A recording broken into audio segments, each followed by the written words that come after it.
Wagi na naman ang Strong Group Athletics sa ongoing Dubai International Basketball Championship pagkatapos talunin ng Beirut Sports Club 95-73. Nanguna para sa koponan si reigning UAAP MVP Kevin Kiambao na nagtala ng 20 points and 4 rebounds.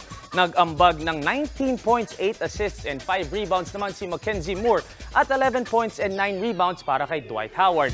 Maganda din ang nilaro ng Pinoy guards ng koponan at nag-combine for 27 points si Jordan Heading at JD Kagulangan. Last game na ng Strong Group. Sa group stage ng tournament, makakalaban nila ang fellow undefeated team Al Ali Tripoli ng Libya ng 1:15 AM bukas or mamaya. Huwag kayong alis, sports pa tayo mamaya. What's up mga kapatid, it's your sports Tito Mike Reyes. Huwag magpahuli sa mga umaaksyong bakbakan at harapan sa loob at labas ng bansa. Para sa mga pandiin ng sports news, mag-follow at mag-subscribe sa social media pages ng News 5. Peace and love.